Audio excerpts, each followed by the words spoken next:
Okay, what's going on, guys?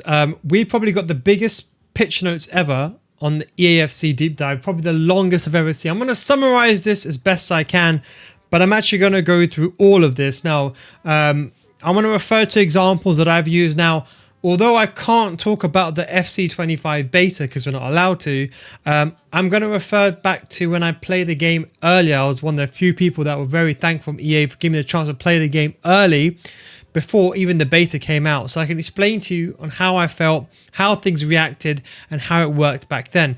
So we're going to go through a deep dive. So this is the new player role system. I've already made a video on this, so I'm not going to really touch upon it too much. But the player roles, they've changed it, and basically the player roles guides how a players think, behave, and moves off the ball. There's no more work rates, and there's 53 or 31 roles, should I say, in total, 52 unique combinations, and 1 to 3 focuses.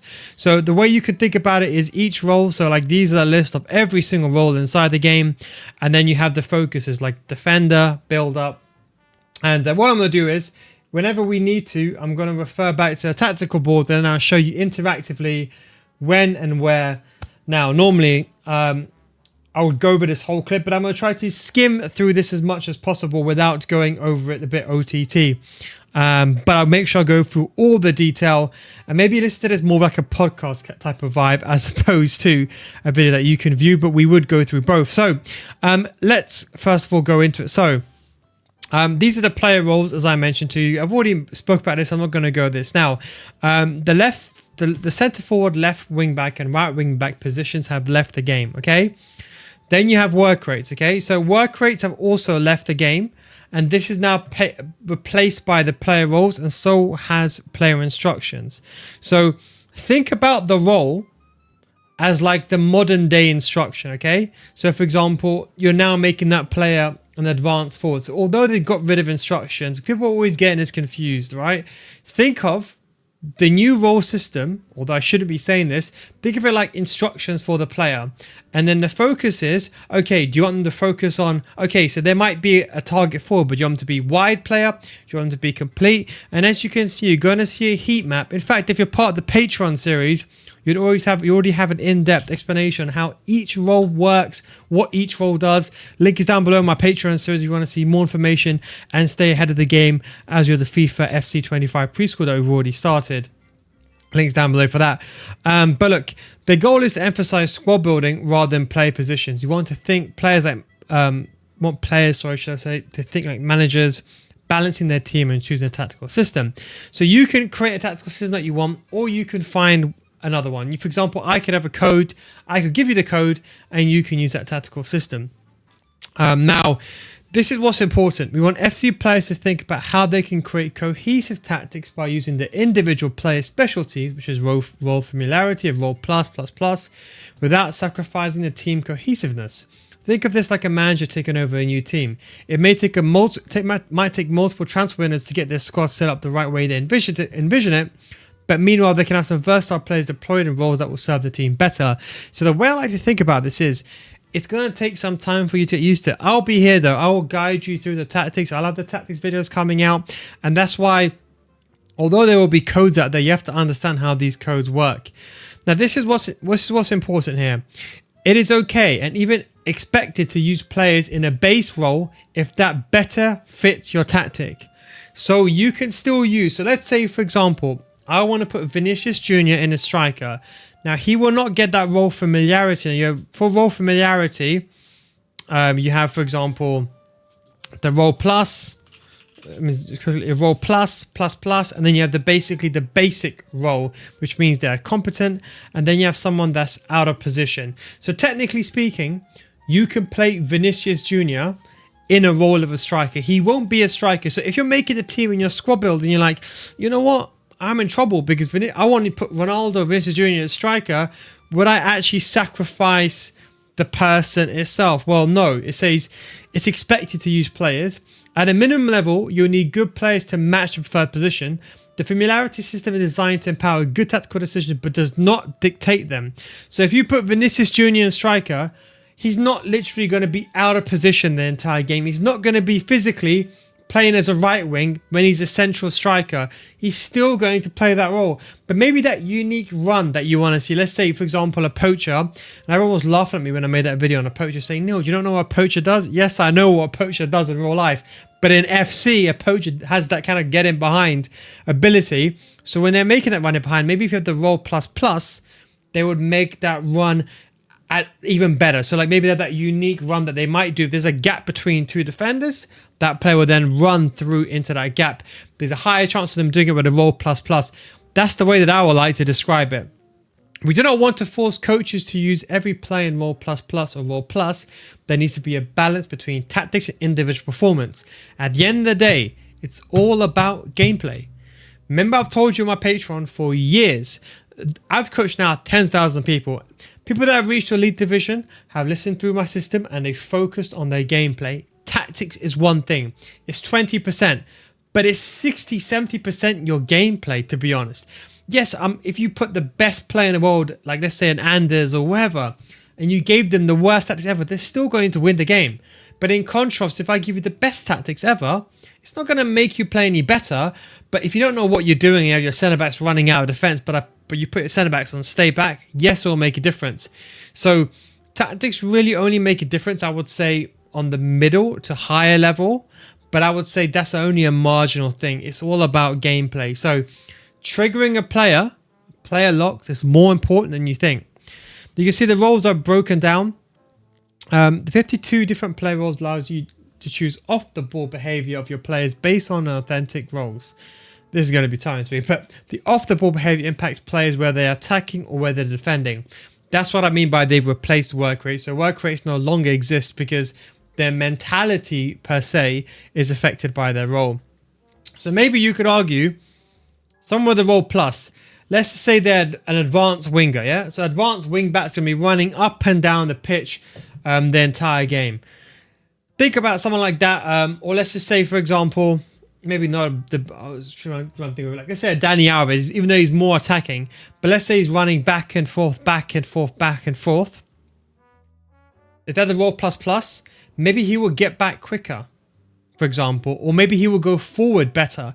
So that is the way you got to think about it. The timing, I would say, maybe, but it's not as drastic as you think. It's not like, oh, if put a player there, he's got just a role, is he not going to perform? No, he will still perform, but the role plus will be better. You can see before we break down each role and focus, a few elements that will be present throughout the section. While they could sound intimidating on their own, they'll naturally click into place as you scroll down and see the visuals for yourself, and I would recommend that. Activity maps. These represent the players who play more aggressive, more defensive, how they play, where they are. That will be shown in this green type, okay? This kind of green heat map. There will be a unique map per position, role and focus. So a left centre mid and a right centre mid, etc. So I'll show you, it'll be like this. And just to give you a bit of an example, I have one mock-up that I actually created myself. I'm going to show you just over here.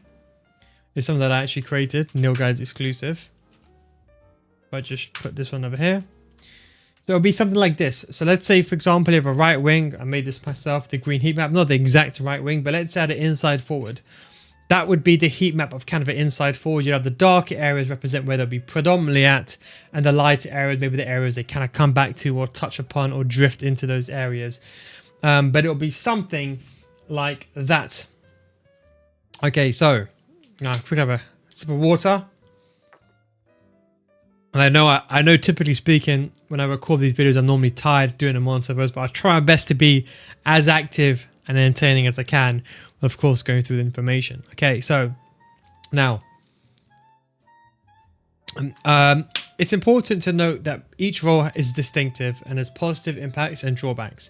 So a centre mid playmaker and a cam playmaker have differences. So even though they're the same, so even though a centre mid and playmaker and a cam playmaker, they may have the exact same heat map per se, but just because that plays a centre mid, that plays a cam, they're not going to play in the exact same position. The cam would be more advanced. Maybe they enter more dangerous areas.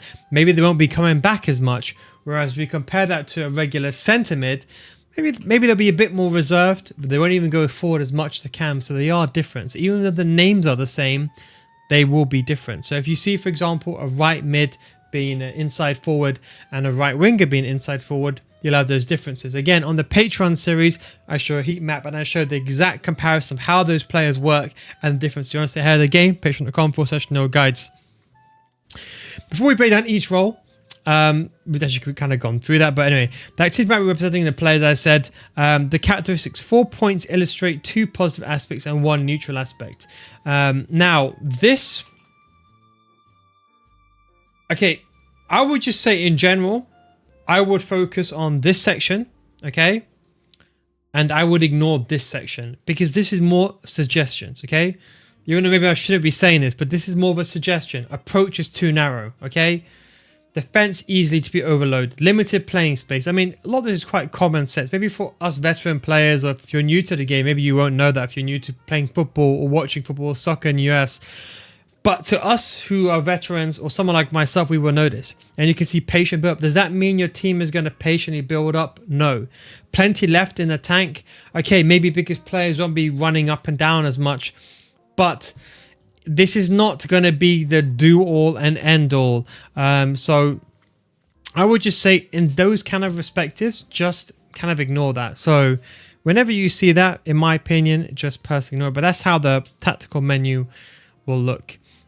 And of course, the left side and middle right side will have a different heat map depending on the position they are. So although the heat map will be the same, let's say it's three.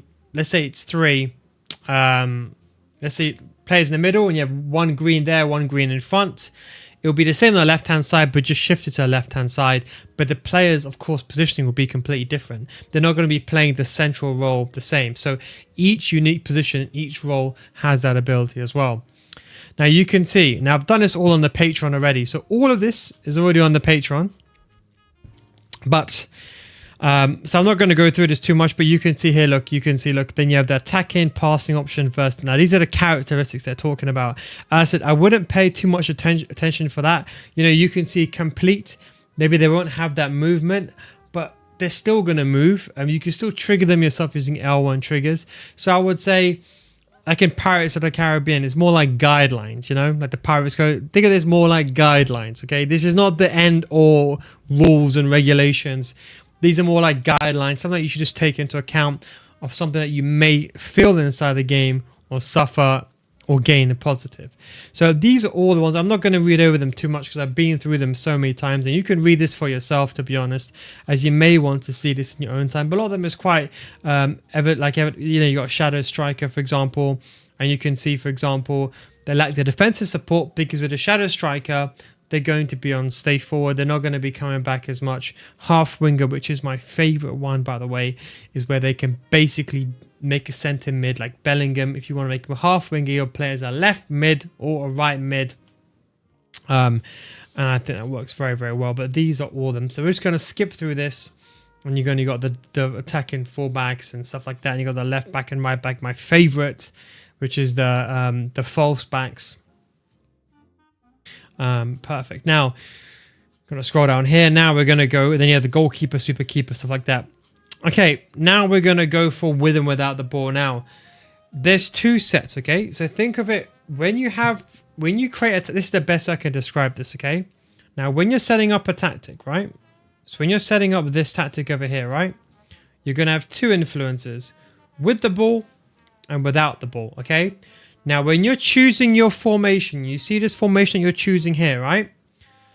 Always think this is your base structure defensively. I'm going to repeat that again. Whichever structure you choose here, whether that's a 4-2-3-1, 4-5-1, think of that. That's how your team will be in shape defensively. Okay, so if I choose, for example, here, just going back to the tactical ball, I'm just going to draw this out instead of actually creating these individually. It'll be a bit easier. But let's just say, for example, you put a player, let's do this in white so you can see it. Put a player here, here, here. And let's say, for example, you have this system here, right? Something like this, okay? Now that will be your base structure. Now, if you make, for example, let's say you put this player and you wanted this player to be a shadow striker. So let's just draw everyone else out for a second. Just remove this one over here. Let's say, for example, here, you had Bellingham, okay? And you make Bellingham a shadow striker. So now assume Bellingham will play about here, okay? That is not defensively. That's only when you have the ball in your possession. So the structure that you choose earlier on is predominantly going to be for your defensive shape, okay? Then if you make Bellingham a half winger, he will then move to the left-hand side or the right-hand side, and you'll have 4 players. In this example, you have Son, James, and Foden. And then you have Bellingham, for example, or Hammers, whoever that is, playing as a right mid or left mid. So technically it will be like the back 4, the 2 centre mids, and 4 players in the front. Okay, so the shape that you choose here, realistically speaking, is in the ball out of one. We'll scroll down to the bottom again, all the way back to the bottom. So that's just something I just wanted to mention to you. So as you can see, you got with the ball and without the ball, okay? So your formations team determines how your team defends when you do not have the ball. When you lose possessions, your team will look to return to the formation position to defend. So that's why that formation is important. Of course, depending on tactical settings and so on, because you could have, for example, a right back. You could say, oh, you know what? Okay, I got a right back here. You could say, oh, I want this right back to be an attacking right back. Now, maybe in your 4-4-2 system, he's the right back. He or she's the right back, right? But if you've got that player as attacking fullback means they're going to be attacking most of the time and they won't be coming back. So although that player will, in a sense, try to return to that back 4, it will take them some time. That's what they're referring to, the transitions maybe quicker or slower. Okay?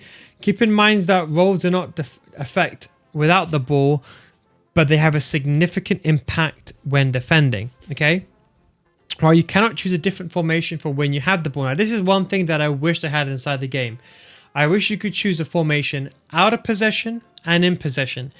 Maybe that's a thing for the future, but that's something that I really want them to have, okay? While you cannot choose that in and out, the roles directly impact or similar to how a role player might interpret the instructions given to their manager. That's the only thing I don't like about the system. So I can't, for example, make the team defend in a 4-2-3-1 and attack in a 4-1-4-1, for example, or a 4-1-5, or like a 2-3 setup. I can't do that. I wish you could, but you can't. Now, while you can't choose a different formation, player roles determine how players behave during possession. This allows players to move from their original positions and enables them some strategies and transitions that they weren't previously possible. So forget the asymmetrical formations for a second.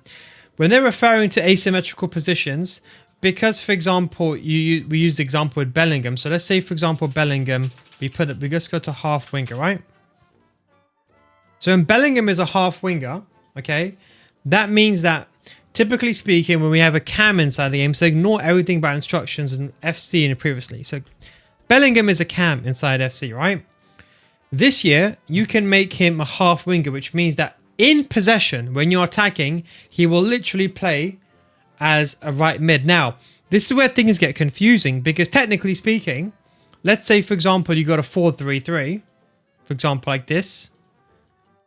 I'm just going to do like a bit of a defensive classic. Let's say you got a 4-3-3, right?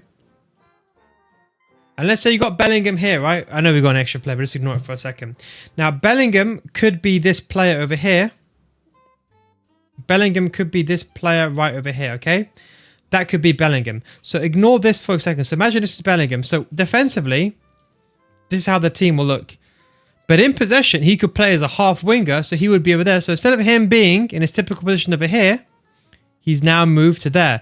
And when I mean asymmetrical positions is because the right wing and the left wing, they still hold their position. So does the striker. So you could have 2 players playing on the right-hand side. So that is what they mean by the asymmetrical position. So you can create these unique possibilities is what I mentioned before. And that's really some of the key benefits with using a system like this is that you can create those unique aspects that I've always wanted to do. Of course, I wanted a bit more control out of possession, in possession, but that's something that you can do. So we're just going to go back all the way to the bottom over here. There's actually so much to go through. The timestamps are going to be so important here. But yeah, so that's just how it works. Now, Our goal is for you to have a fun figuring out different aspects and intricacies of the new tactics and roles while making interesting choices, surprising your opponents, and unexpected ways to play. That's what I was referring to earlier on. We're adding more authentic possibilities to the game and giving you more control where possible to create new tactical approaches. All the roles have positives and negatives, naturally. So you might contribute a lot during the attack phase, but they might take some time to come back on offense. This allows for more meaningful choices, and you can see, for example, like here. So you can see in this example here, the base formation is a 4-1-4-1. So when this player was choosing their formations, they chose a 4-1-4-1. Then you can see when you press the right analog stick, you flick it to the right hand side. Literally, I've not got a controller on me, but I got one here, improvisation. Flick to the right hand side, then you can see the view out of possession. And let's say, for example, you can see, look, what they've done is that they have Militao and Rudiger there. And then they have Carvajal and Mendy, the false backs. They become centre mids. So when you're attacking, you have that 2-3 layout. And then you have the 4 midfielders that retain the position and the striker. So although you can technically choose your formation out of possession, you can't have a system where, like, okay, can I defend in a 5-4-1 and attack in a 2-3-2-3, for example, something like that. You can't do that. You have to choose your base structure, and depending what that structure is, the roles, because don't forget, a right mid can only have a specific amount of roles. Depending on that, then of course you can choose. So each player will have role familiarity that allows them to perform their duties at a higher capacity than other players.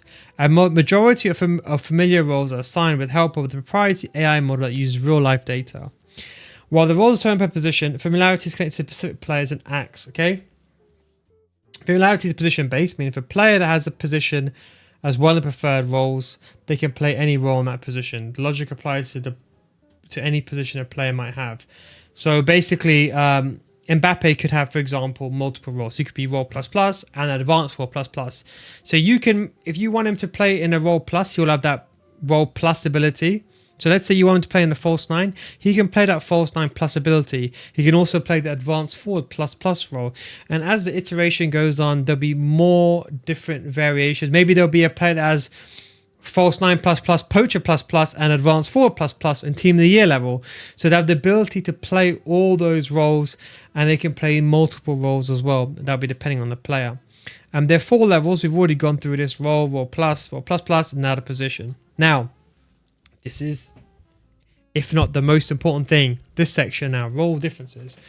When creating the 3 levels of role familiarity, we wanted to ensure that regular roles were viable.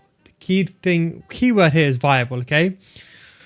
So players can play a role at their base level without compromising too much on their tactical approach, okay? To create your strategy's core, you only need to match players to the preferred position, okay? So, technically speaking, okay, let me finish off and I'll explain to you this after. Of course, having a role plus plus will heighten, or role plus will heighten the player's ability and in turn maximize your tactic. But it doesn't necessarily mean that you have to sacrifice the tactic's cohesiveness for the role plus players. Another aspect to remember, just that because a player has a specific role in a position does not mean that they can be familiar with a similar role in another. For example, the player below is a role plus plus as a cam, but only a regular playmaker as a centre mid. So it also depend on the certain players. Now, to create your strategy's core, you only need to match players to the preferred positions. Okay. So if you want Vinicius Jr. to play that role very well, they have to match. But technically speaking, they don't have to, okay? You can use someone out of position. They won't play a very advanced role, but they're still going to play that role. So if you wanted to, could I put Vinicius Jr. in centre-back? Yes, he would work there. I'm not going to say that when you're attacking, when you do an offside trap, or maybe when there's transition in play, he'll still be in line with the defensive forward, but maybe he'll be out of position. Maybe he's stepping a bit too forward. Maybe the defender's running back, or the rest of the backline's pushing up. He won't push up. That could be an example. It isn't to mean that if I put him in centre-back, he's going to end up goal hanging the striker the entire game. It doesn't work like that.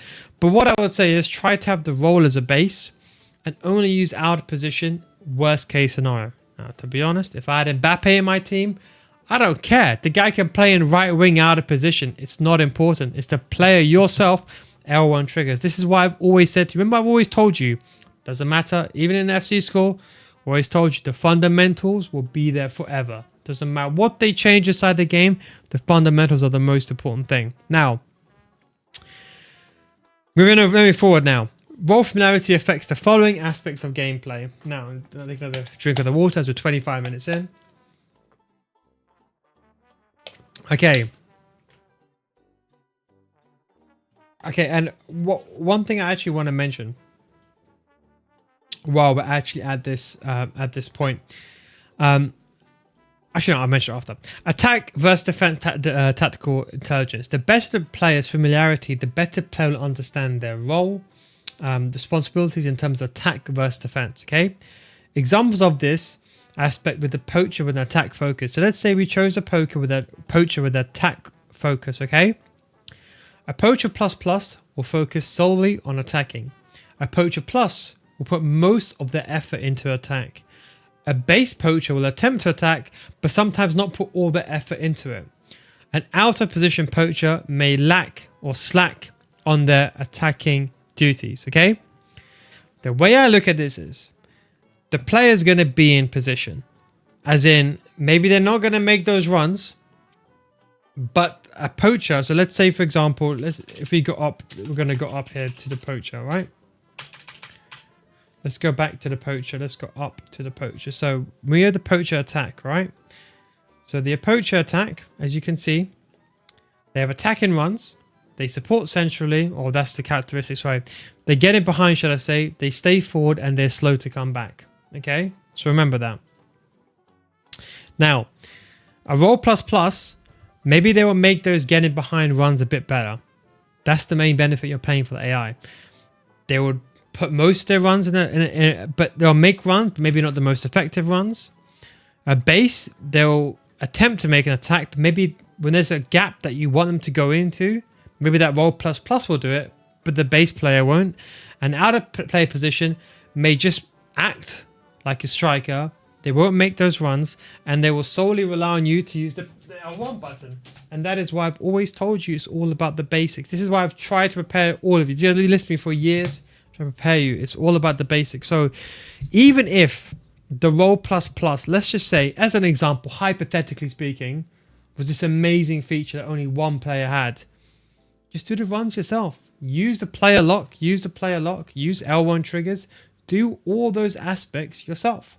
That way you can make every single player almost a role of a poacher plus, because you can control that player manually yourself. See what I'm saying? Before FCIQ, we used position attribute or defense awareness attribute to determine how good the players were. So for example, the higher defense awareness, the better position they were, the better attack position they had, the better they were. Now, instead of this is the key. Instead of just positioning or defense awareness, we also use a familiarity in every formula. The rate at which we use familiarity varies from context to context, but it can account for 10 to 40% of the role. So that means that the player stats are still important. So would a bronze player with a role plus, let's say a max cap at 40% familiarity that it has, right? Will that bronze player in striker with a role plus be better than a gold player with just a basic role? That's what you have to weigh up now. Personally, I would say, of course, the gold player is going to be miles better, even out of position. But it's actually good. Thankfully, they told us that. So it can vary between 10 to 40%. It'd be interesting to know the exact number, as I want to know that for research purposes myself. But it's now a combination of the positioning attribute. So for positioning inside the game, it's the attack awareness or positioning attribute, how you want to call it, defensive awareness, and then now the familiarity.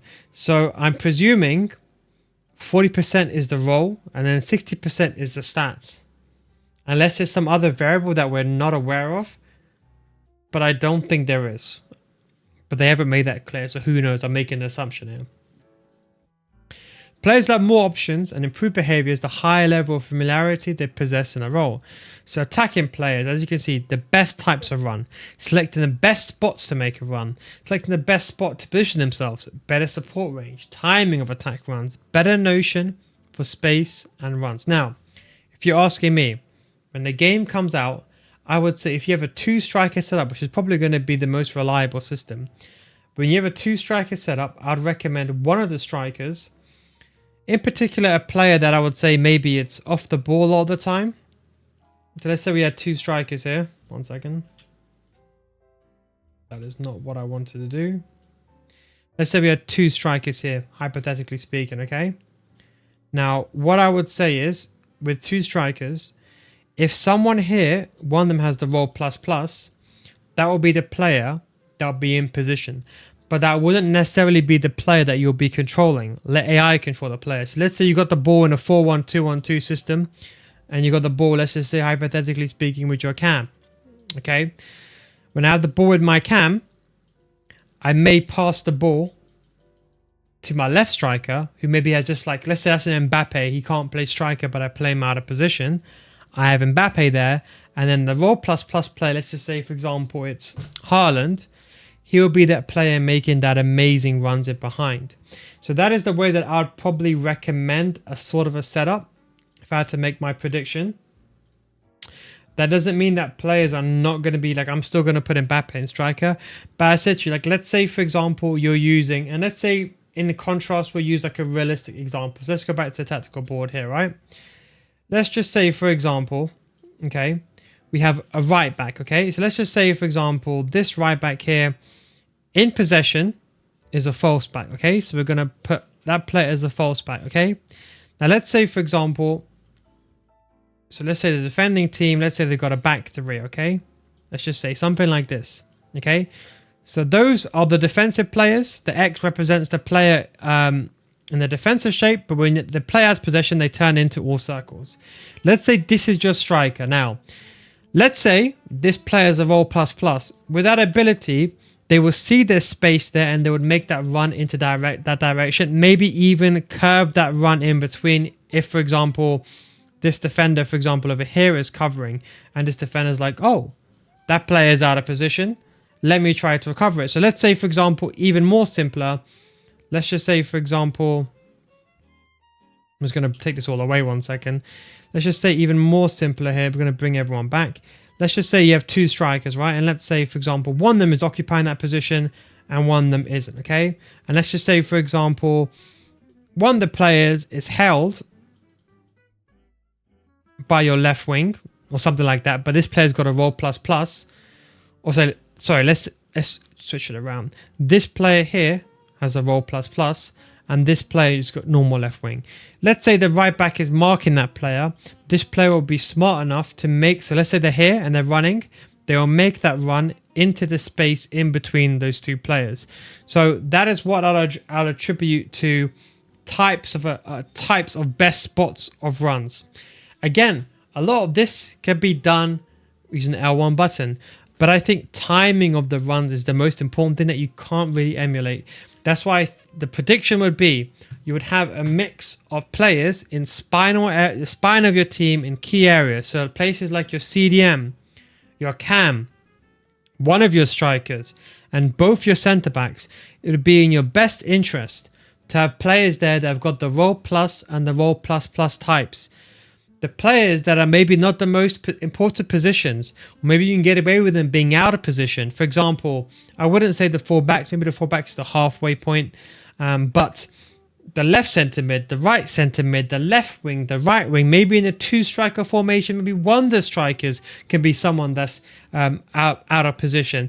Those would be the players you can get away with, but you have to make sure your goalkeeper, your 2 centre backs, your CDM, and your striker, or even a cam, in position. So I think that will be the main thing to focus on, because you can see defensive behaviors, marking time reaction, marking distance. In fact, actually, let me change this.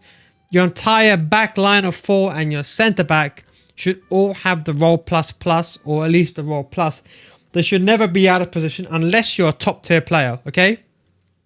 Unless you're like someone, I want to be candid now, unless someone like myself who understands the game, or you're a top tier pro player, and even then, you're going to have to try hard. This is not something that you can do casually. You're going to have to play the game and switch all the time.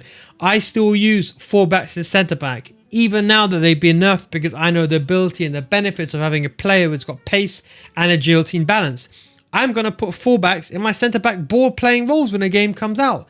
I don't care unless I find a player that's got those stats. I don't care because I want that. But you can see the small angle marking, the press tightness, which will also come in line with the depth that you choose, the cover distance, the marking reaction time, which is the most important thing, especially inside the box. You have to be a top tip player inside the box to defend those situations.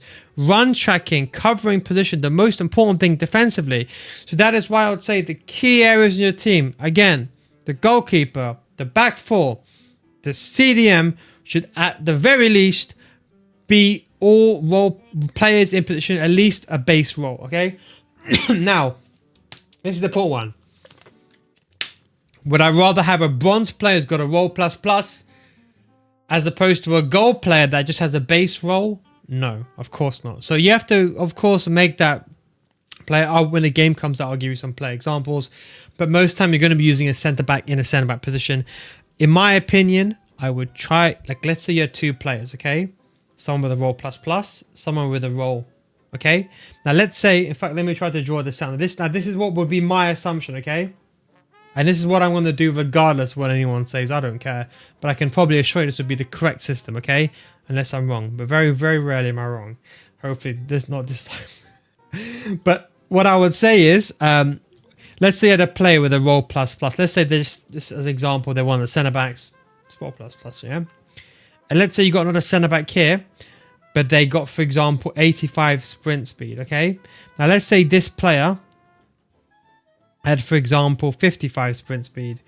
Would I want a centre-back with a role plus with 55 sprint speed? Absolutely not. I'd rather take the base role player with 85 sprint speed as opposed to the guy with 55 sprint speed, the guy or girl. So that is what I would say, which is very, very important. So player selection is very, very important, but don't get carried away. I know people are going to say this and that, but don't get carried away, in my opinion.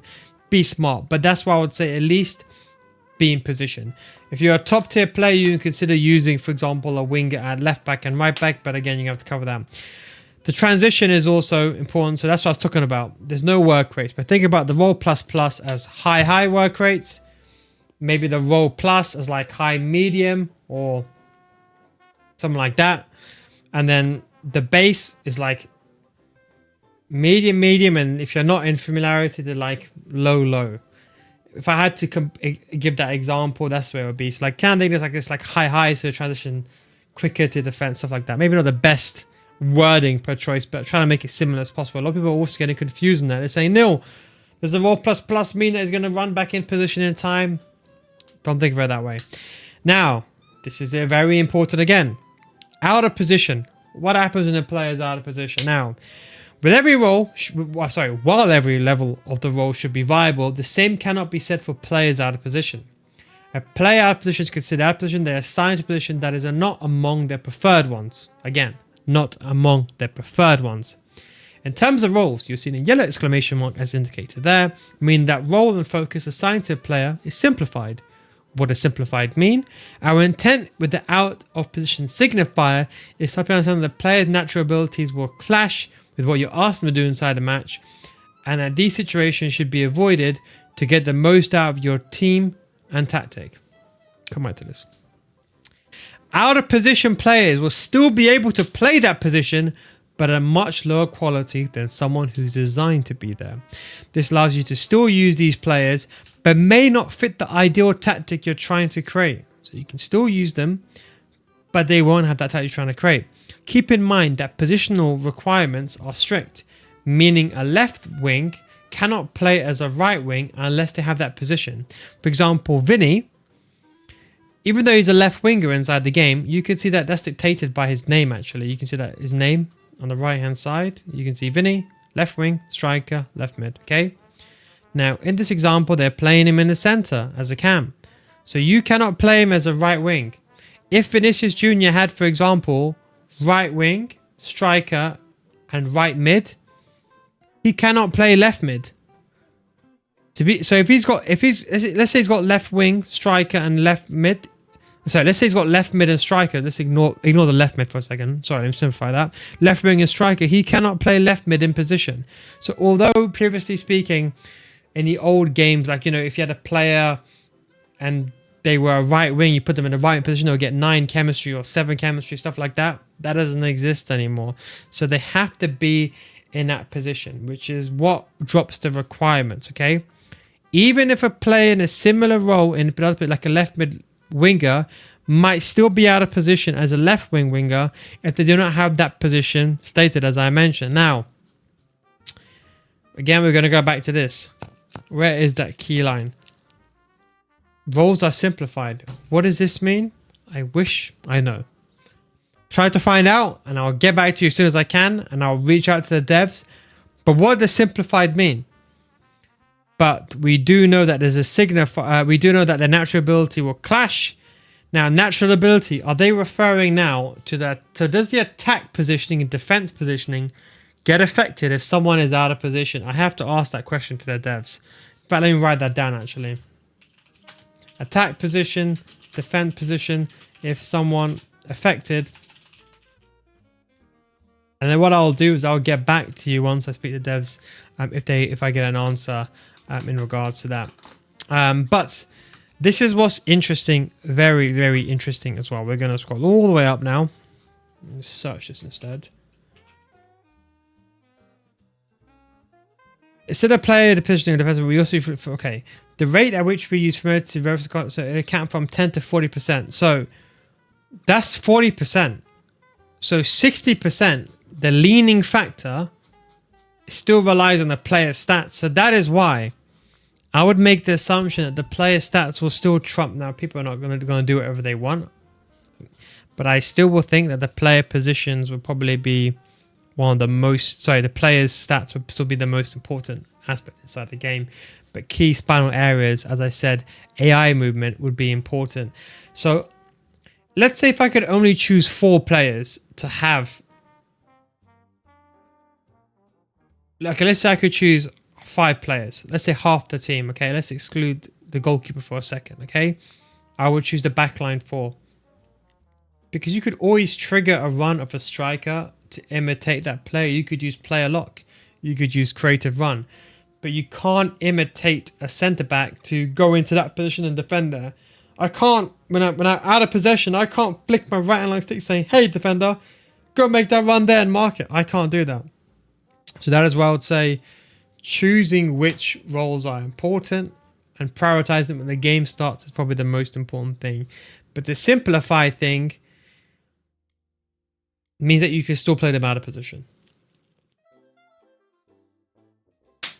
Okay, now, player swap. You can press swap in triangles, team tactics. Now,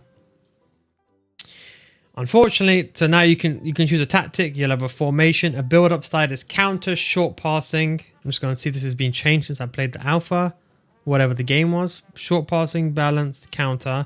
Then you have aggressive, high, and you can also low, and then you have deep. You can also fine-tune this yourself. So you can press triangle or Y, and you can fine-tune that. So what you would do, and then you have a tactical preset, which is basically the preset ones, just to make it easier for those that are new to the game.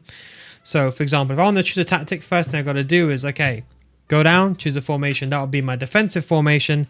Remember, this would be the heart of your team, the shape of your team, the structure out of possession, okay?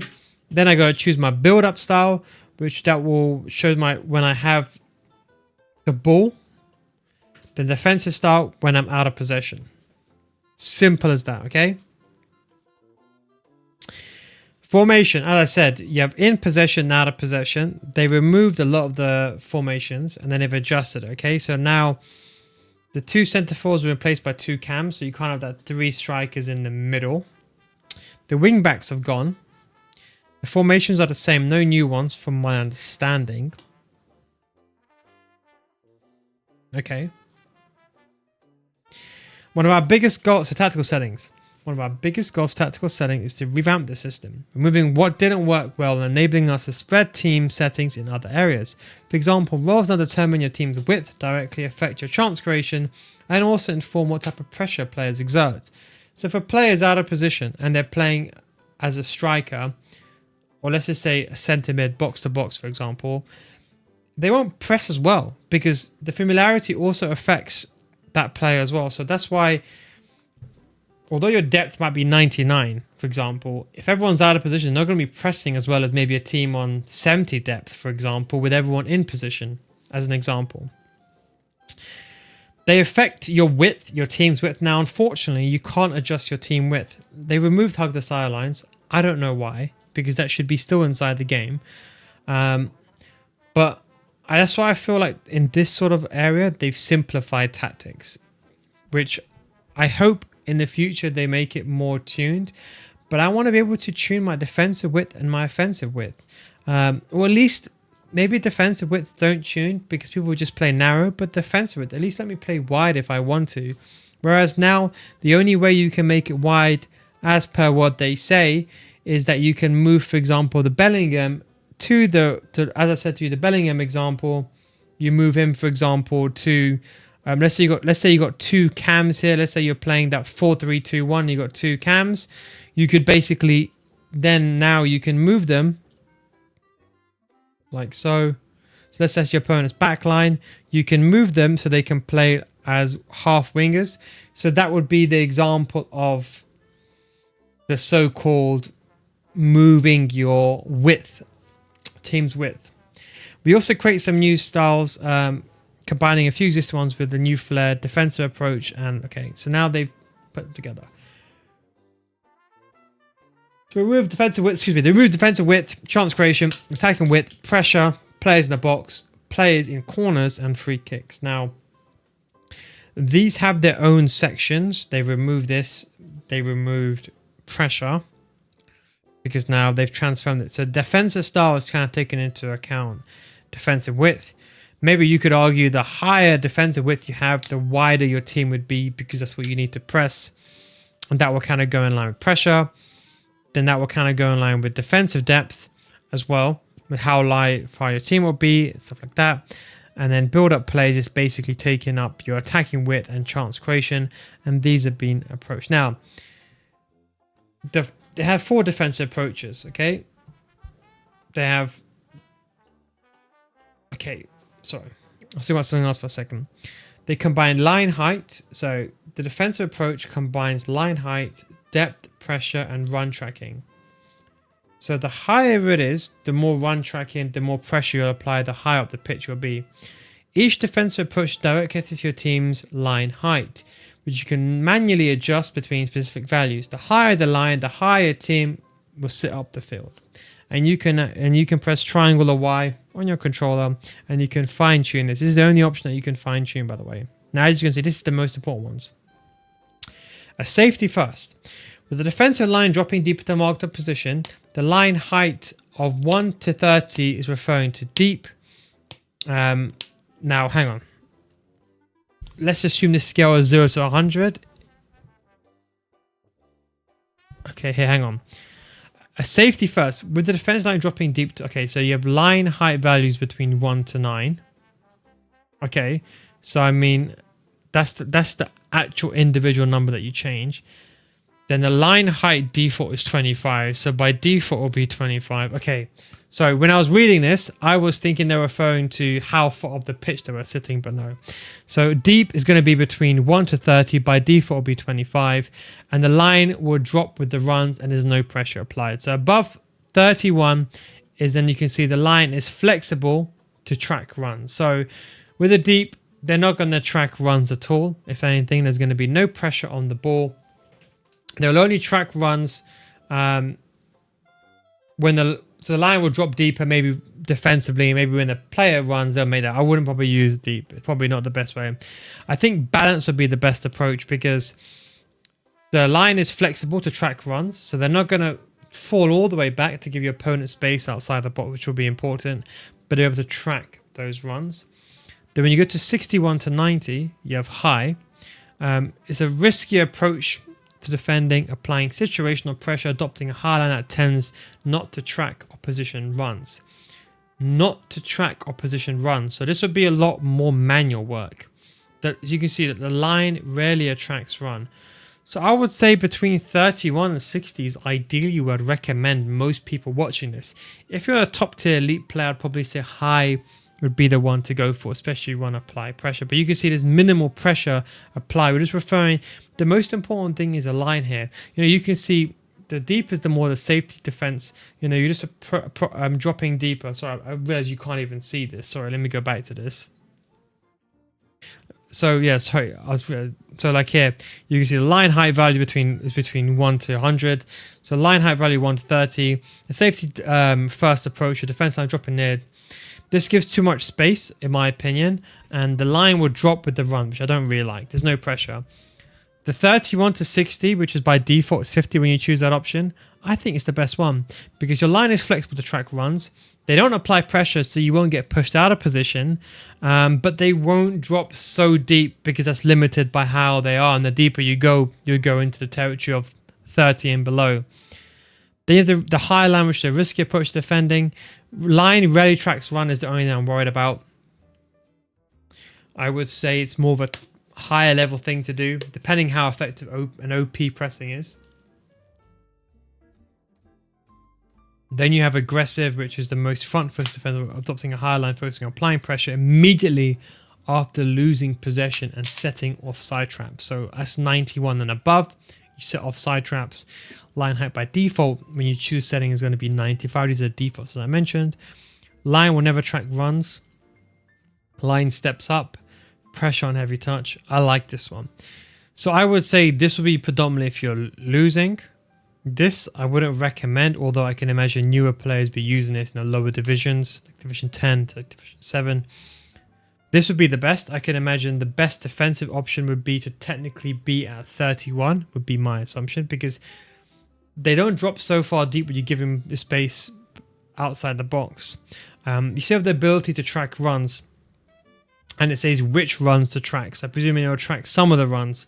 Whereas the one over here will rarely attract runs. And I would say this would be the option where for the better players that are very good at manual defending, you got quick players in behind, you'll apply pressure situationally, you won't be out of position too much because you'll be minimally applying pressure, rarely attract runs, but you can run back in time, but you can be higher up the pitch. So I would say realistically, these are the real go-to ones that you'll see in the balanced game, and the aggressive would be more if you are losing. The build-up style, there's 3 styles, okay? Now, which determine your player's priority when moving forward up the pitch. The build-up style also determines the base time it takes to transfer from defense to attacking phase. The role familiarity further impacts that. Okay. So now, if you get a centre back with a ball playing centre back, and let's say, for example, they have a role plus of getting the ball in possession and then playing, for example, a false back, that player's position, how quickly they'll move into that role, will also take into account their attack positioning, the defense awareness technically, because how deep they'll be sitting, or how quickly they've gone back into that position. But let's just assume they've defaulted back to their position after the opponents had the ball for a prolonged period of time. So they've defaulted to the actual defensive position. How fast they transition to the actual position will depend on the attack positioning, technically speaking, I presume, which will also do the familiarity and also the build-up style. This allows your team to rush forward and prioritize a quick attack, potentially good for you when you need an immediate goal, or take the time to build up the play, more passes, and focus on possession. I wish they had slow build-up play and stuff like that. I feel like that's something they've taken away from the game to give you that unique, like they should have kept that inside the game to give you that unique ability to do this how you want to. An easy way to think about build-up is dictate how quickly the team goes from their own third to their opponent's third. Now, build-up play before used to be everything in the final third and above. Now, what's interesting is they've removed the final third forward runs equivalent. So now the final third AI movement will be dependent on the roles, which is the only thing that I fear inside the game, that players that have not learned the basics are going to suffer in the final third this year. Unless they make the changes after maybe when they release the beta and the game comes out. Sorry, I forgot. I've not even switched back again. Apologies for that. But yeah, they just talked about, for example, the build-up style. So let's go with the main one. So this is the only thing that I only really kind of worry about, realistically speaking, is that they remove slow build-up play, stuff like that. and it's only dictates how quickly your team goes from their own third into their opponent's third. So the final third is not really...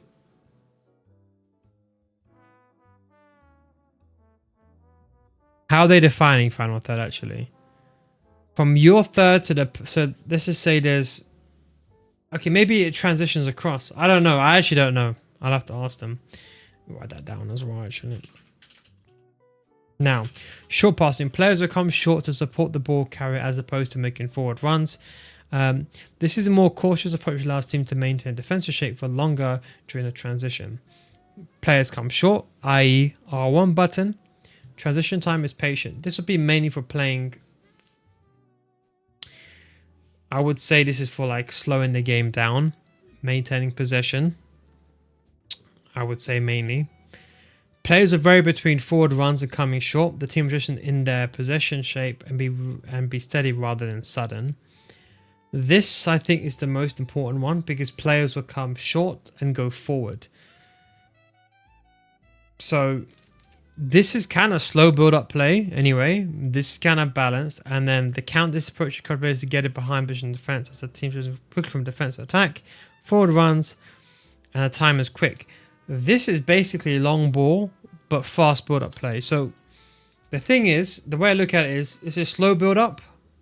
But the transition time is the most important thing this year, which is patient. So more for possession, trying to waste time. Game management. Balance is what you use normally. Then there was long ball, which was basically balanced, but players made runs in behind. They've got rid of that. And now they put counter in, which is forward runs basically, which is making runs forward. Key thing here. And transition time is quick. I wish you could choose this yourself. Why not give us the option of choosing the transition time to be patient, normal, quick, fast, or whatever? Because now they removed long ball. The only issue that I'm going to have from the teaching the game perspective is people that struggle with L1 triggers are going to be using counter a lot of the time as opposed to balanced.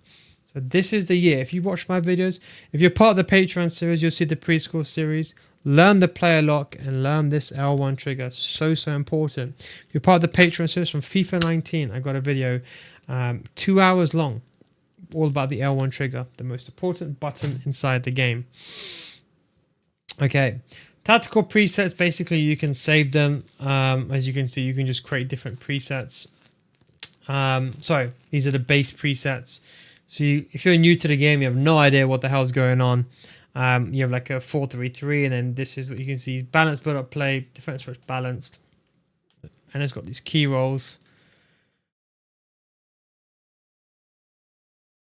Okay, so they're going to give you a 4-3-3, a 4-1-4-1, and a 4-2-2. I think that's a good combination. You've got a narrow formation, you've got a wide formation, then you've got a bit of a balance. It's kind of a wide formation, but it's also narrow at the same time. I think this is actually a very good balanced system that they've actually created. Because everyone plays some variation of a 4-3-3, although you could technically argue this and this are the same, just narrow, but they got a wide formation here.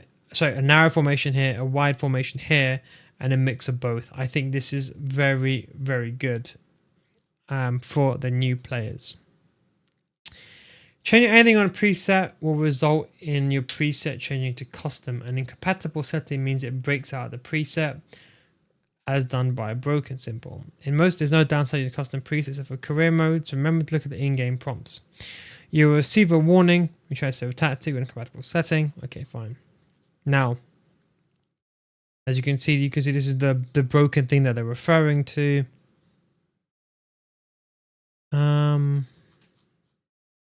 Anything interesting here? When you reset, so yeah, you can reset your tactic midway. Okay, that's pretty self-explanatory. You press square and you can reset back to what it was originally in the original state. You have team views, so you use your right and long stick switch between in possession and out of position. You have a tactical summary, which again I would probably ignore. I don't think this.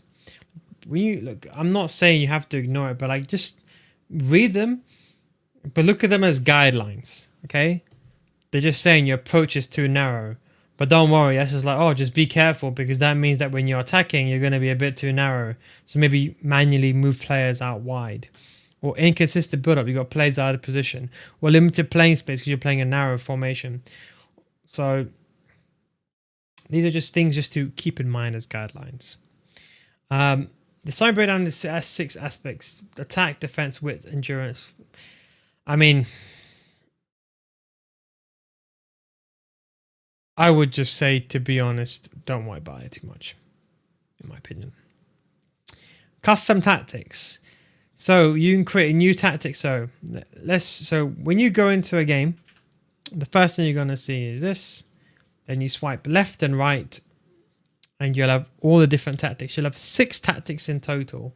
And then at the end, you can also do a new tactic, and you can also choose it. So you can import the code. So let's say, for example, like here, it would be helpful if they show the controller.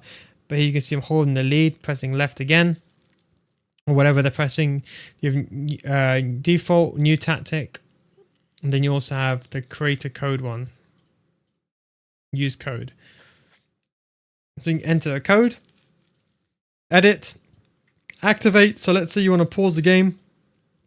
Let's say you're playing this formation and I want to activate this tactic. All I got to do is, you can see, simply press triangle. So let's say I pause the game. I want to change to this formation here. So I pause the game, go left, press triangle.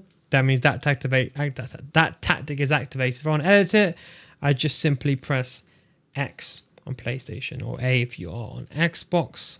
You can rename your tactic, and you can always press the select button to get tutorial, and you can also delete your tactic as well when you're managing your tactic inside. So you can see, for example, like here, we press square, so you can see that this is a tactic. So you can see, look here, this is the menu.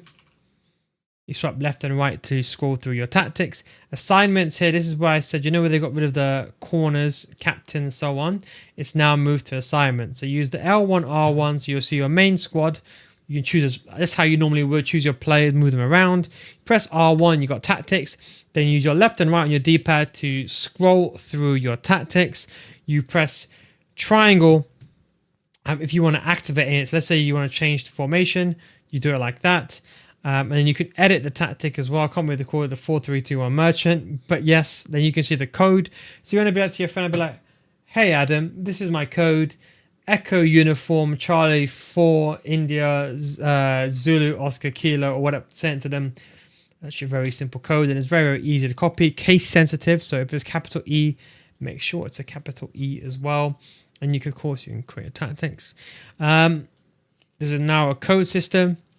It's 11 digits long. It's universal, so it works with any console. So you're on Xbox, PlayStation, stuff like that. And that would be your code.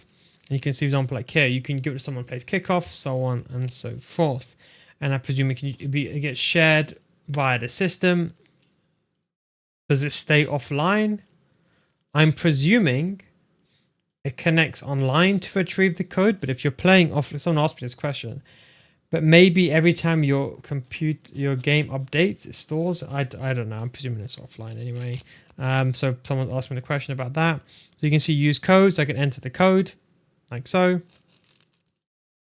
So for example, like here, use code, enter the code, XYZ, press that, and you can see, look, it's important, the tactics for you, everything. But you still got to adjust those players yourself. You can see team management. You can see there's new tabs, attributes and playstyles, which actually looks pretty neat. And during the gameplay, thankfully, you can have 5 subs, and there's 3 opportunities to subs because you have 3 pauses inside the game. Actually, no, technically you have 4. Because you have 1 pause, 2 pause, 3 pause, and half time. Unless they've limited this. They have. So now you have 9 players on the bench, thank God. And this is what I meant by the assignment. So this is where, like, remember I said to you, they removed all that stuff. So like you can, for example, choose a player to be near post. I've already mentioned this as well. Choose a player. Now, the near post, the player says here will be primarily the post watcher on the defensive corner and make the runs near post on the offensive corner. So this is where you'd want to put someone like Virgil van Dijk. Defensively help you near post. Attacking help you post. The player says here will be on the far side of the defensive corner and make a back post run on the offensive corner. So if this is someone else, let's say, for example, you want Virgil van Dijk there. Let's say you have Haaland in the back post. Whichever way you want to do it, it's up to you. Note, this is both for the defensive corner and the offensive corner, defensive corner, and the offensive corner. Target player. This player will be centrally in the box on the offensive corner.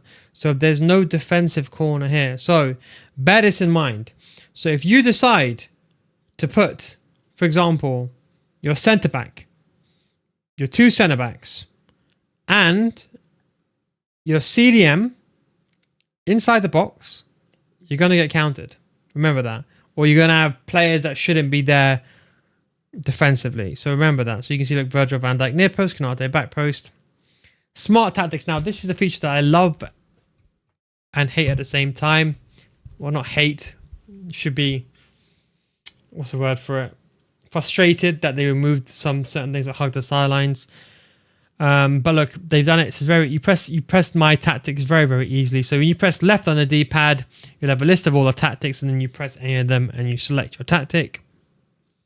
So you can, for example, press left.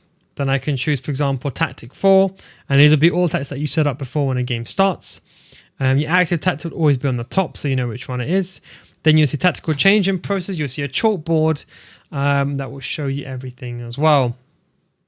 Now, players don't teleport into positions. You set the tactic. So they take place over some time. Now, from the Nil Guide's research, it takes about 15 seconds. If I remember from the top of my head. Could be wrong. 15 or 20 seconds. But it's actually quite quick.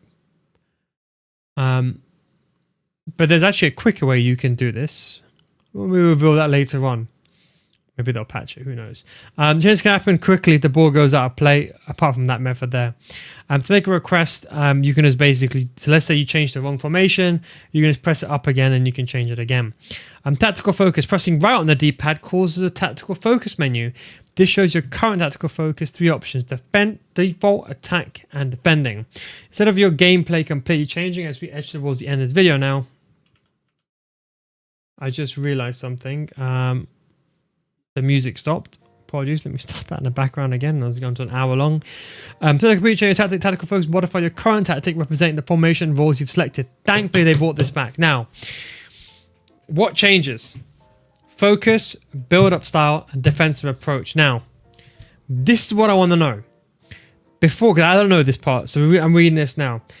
Before diving into the focus, let's explain the build-up and defensive approach. Selecting attacking as a tactical focus will increase your build-up by 1 level and push up your defensive approach by 1 level. For example, you have a balanced build-up and a balanced defensive approach. After selecting your tactical focus as attacking, from presumably default, your build-up will become counter and your defensive approach will change to high. Interesting. I like that. So you can... Oh my god, now that is actually... Yeah, that's what I wanted. Because now you could attack in the 4-2-3-1, but you could make it slow build-up play. Because before I used to have 4 tactics. 4 separate tactics. For one formation. I like a 4-3-2 on defensive, 4-3-2 on attacking. I wish you could do the instructions as well. Also the roles. But anyway... Example 2, you have short passing and a build-up and a high Example 2, you have short passing, build-up, and a high defensive approach. Hang on, let me read this again. So let me go with it. So you have build-up balanced and defense approach balanced. Of selecting a tactical focus attacking, you'll change the build-up to a counter and your defensive approach become high. Don't know what number, but I presume just a high default. Example 2, you have short passing build-up and a high defensive approach. After selecting your tactical focus to a tactic, your build-up will become balanced and your defensive approach will become aggressive. Okay, so short passing is like the lowest tier, then you have balanced, and then you have counter, the highest tier. So it kind of just goes up 1 notch or down 1 notch. So in effect, if you had counter and balanced defensive approach and you go 1 up, counter will stay the same because there's nothing higher than counter. but then the defensive approach will go up to high. Selecting defending, okay, will go down. Okay, so if you have build up play, balanced build up play, defensive approach, off selecting tactical focus. So hang on. I'm actually running out of breath here after an hour. This is, I'll tell you, the most hardest thing about what I do is just talking, honestly. Sometimes when I'm, especially peak FIFA, and I'm working like 18 hours a day, this is the normal thing when a game comes out. Speaking to my editors, recording a video is so exhausting. That's why coaching is so exhausting, unbelievable. So excuse me for that little 10-second break. So you have build-up play, if you have build-up play balanced, and you have a defensive approach balanced. After selecting your tactical focus, defending, your build-up play will become short passing, and your defensive approach will become deep. Okay. If you have the counter build-up play and the aggressive defensive, okay. I like this. This is going to be more important than you think. I think this would be my prediction would be this would be used more than you think.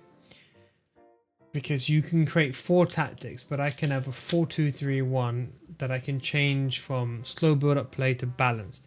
So if my opponent is playing a high deep line and I'm getting pressured, I can change my tactical approach, tactical focus is what it's called, to passive, or slow build-up play, more passive approach, so I can break out of the press without changing formation.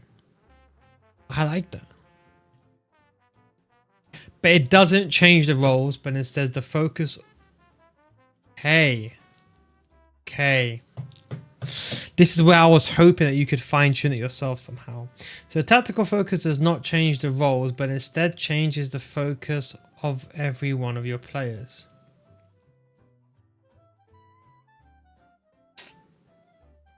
I wish there was a way where this can be separate. So if my Mbappe is on getting behind Poacher and my Vinicius Jr. is on inside forward, I want them to remain those roles as attacking roles. But then I want my team to change their build-up play and my final third play. So the roles, so the way your team plays the same, but how your team transitions defensively and how they act out of possession, their defensive line. I wish you could do that, but you can't. Maybe in the future anyway.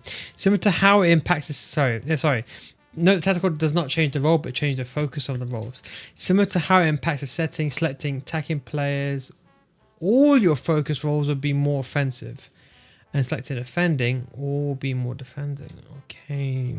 So if you're attacking, defend will go to balanced. Balanced will go to attack. Defend will go to build up play. Thank you very much, Adblock. By the way, make sure you whitelist Nil Guides to support his channel, my channel, down below. Adblock it to support my channel for free. For some seconds of your time.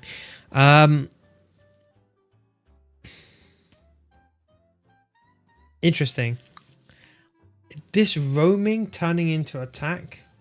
Like, do I want my player to go from roaming to attack? No, sorry. Center mid to attack is fine, but attack to roaming for left forward and right forward. Okay, that's what I want. Okay, interesting. When the player is already at a more defensive focus, there'll be no further impact. Okay, interesting. So now they've changed the offside. So offside trap is no longer down, it's now up. Which is something I don't like. I wish they kept it down, and just made all this quick tactics down. Okay, so now when you press up, you got to press up again for the offside trap. Maybe you could argue it's better for your thumb, but I don't think. I like it down, to be honest, because your analog stick is right next to the down. This is like pro level stuff, like micro, like unnecessary stuff that only pros would really care about, but A, you're used to it, and B, it's close. Like,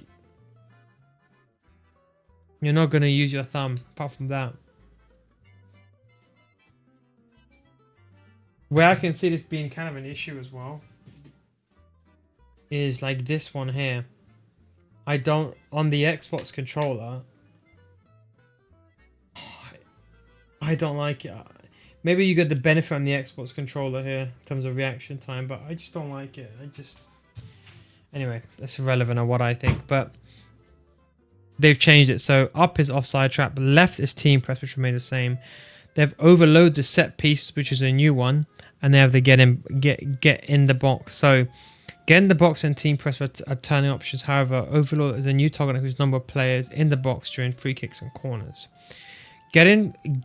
So this is it. Get in the box only applies during possession. So get in the box basically is players that will get inside the box. So because they've removed the tactical setup of players getting inside the box, this feature might be a default that I would use when the game starts. Like when the game starts, I can imagine myself maybe using that, depending on how I want to play. Anyway, overload set pieces can be enabled at any moment except for during the set piece itself. So you can't do it midway through, like hug the sidelines. You could. Okay. Due to the revamp of the directional tactical menu, okay, so they removed all these. Okay. Now they have this for new players. Tactical suggestions. Briefly mentioned, we created a real-time suggestion that suggests players tactical based on the match's flow. Okay, I would ignore this. You don't want them. You'll have two suggested tactics like tiki-taka or counter-attack, and either one of them focus a suggestion for an extra. Okay, look. They will completely change your tactics and roles. Okay, ignore this. Don't do that. Now, this is one that I like. It's like you can now press on your D-pad to access the new substitution. This is the menu that will apply to subs or mixture. So now, for example, I can just press, okay, which player do I want to be subbed off, as opposed to hold R2 and the game is randomly saying that player goes for that player. 4 entries at a time. Before press the directional buttons that request sub, you can press as many times as you want, and to cancel them you press the same button again. So of course like an on and off button, so you can do that whenever you want. So this is inside a tactical suggestions. So you're open to open tactical suggestions. First of all,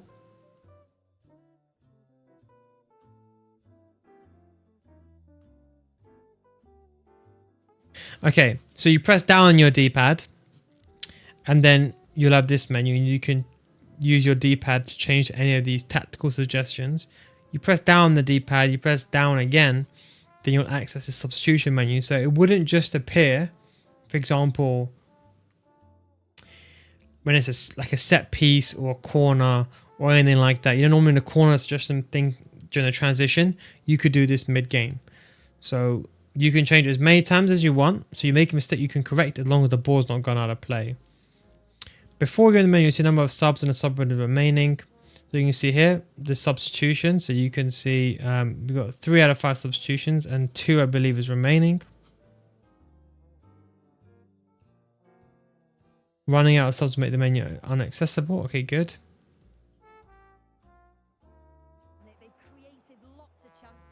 This is actually very cool. I like this.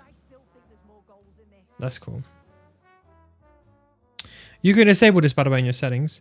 So you can see after training, the chalkboard will show the formation and the highlighted player, a few of the higher players as well, plus. I actually really like that. So you can just see that visually. Different cheekboard, for goodness sake. The different chalkboard for each focus requesting, visualizing what the request focus aims to accomplish. Okay. After so much tactic, the chalkboard will show the formation. Okay, this is like verification of the tactic, by the way. And then a commentator will speak about it. But I like this. I really, really like it. And there's a pass map. This should be more important for seeing how people basically react inside the game. When you're versing your opponent. Well, that is basically it, guys. Wow, that was probably one of the longest videos I've done. By the time you watch this video, by the way, I'm probably not going to be in the country. going away for a wedding. But that is basically it. I hope you enjoyed this kind of full video. Thank you very, very much for watching. And of course, I'll catch you another time. Don't forget, if you want to get better FC, come join my Patreon. So it's patreon.com/NoGuy, links down in the description. If you don't get better after 1 month, we'll refund your money. We've already started making videos, including in-depth videos on the player positions, how each position, how each role, and how each focus works. If you want to see that ahead of the game, and I explain that as well. But thanks for watching, and I'll catch you next time. Peace out, guys.